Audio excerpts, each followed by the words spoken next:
Donc je m'appelle Cécile Barthélémy, je vais avoir 50 ans cette année. Cela fait maintenant 8 ans que je suis installée à Rouillac.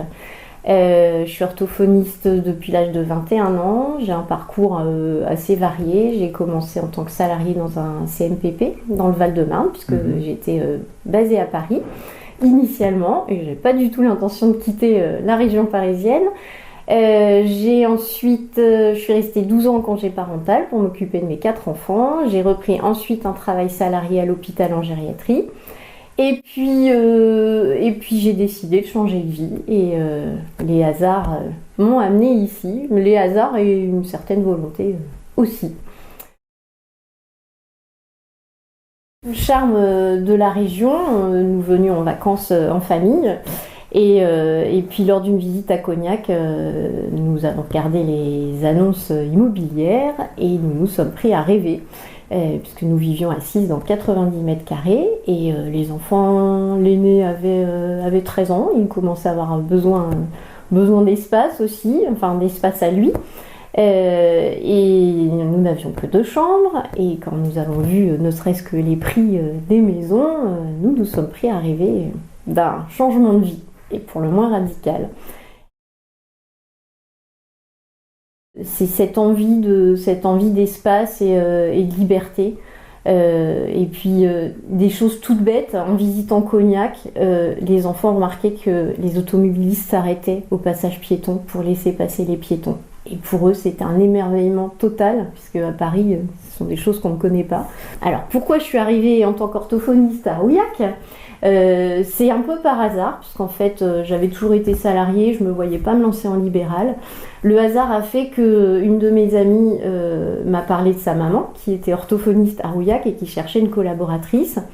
Donc un peu par politesse, j'ai honoré l'invitation, mais j'étais plutôt réticente, non pas à travailler en milieu rural, mais plus en libéral. C'était le côté paperasse et puis indépendant qui me faisait un peu peur.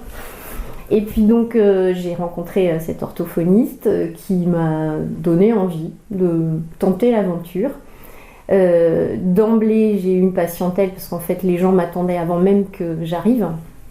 La liste d'attente était très longue pour ma collaboratrice, enfin, celle qui est devenue ma collaboratrice après, parce qu'entre-temps elle est partie à la retraite et j'ai repris le flambeau.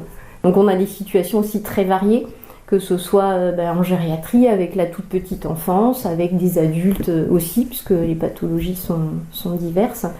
Et c'est vrai qu'aujourd'hui, je ne me verrais pas travailler ni ailleurs ni autrement. Le cadre de vie est exceptionnel, enfin, on ne le voit pas sur la vidéo, mais la maison paramédicale est entourée d'un grand jardin. Et puis moi, ce que j'aime aussi, c'est justement, je pense que si j'avais dû choisir de travailler en libéral, j'aurais fait l'erreur, parce que pour moi c'en est une, de viser un cabinet près de mon domicile. Avec l'expérience, je sais aujourd'hui que faire un tout petit peu de kilomètres, j'ai même pas une demi-heure de trajet, je traverse la campagne, ça me permet moi de passer ce que j'appelle en zone libre, c'est-à-dire que ma vie professionnelle et ma vie privée sont complètement dissociées. Traverser la campagne, enfin, avoir la chance de voir un chevreuil le matin, s'arrêter pour faire des photos parce que la campagne est givrée, qu'on voit, enfin c'est juste sublime. Ce matin, il y avait un lever de soleil, c'était rougeoyant. Moi, j'ai eu la chance de tomber sur 2 infirmières qui ont fait construire ce cabinet paramédical, donc tout a été fait pour nous. On a choisi nos bureaux, notre exposition en ville. Jamais j'aurais pu avoir ça. Et aujourd'hui, on est aussi soumis à des normes d'accueil pour les handicapés. Moi, dans mon ancien cabinet, il aurait fallu tout refaire. Je vous dis, moi, c'est le hasard qui m'a amenée à Rouillac. Spontanément, je pense que je me serais peut-être plus installée à Cognac, mais parce qu'on n'y pense pas. On se dit pas, tiens, je vais m'installer dans une petite ville de 2500 habitants, je vais traverser la campagne le matin. Et quelle erreur! C'est, je pense, une vraie erreur stratégique, parce qu'il faut oser. Il faut juste oser franchir le pas et puis juste aller dans une petite ville justement et puis chercher son cabinet. Après, il y a aussi des questions logistiques. Travailler en milieu rural, ça n'empêche pas de vivre en ville, parce que pour le coup, j'ai choisi de vivre quand même dans une petite ville qui propose des activités culturelles, des tas d'animations pour les enfants.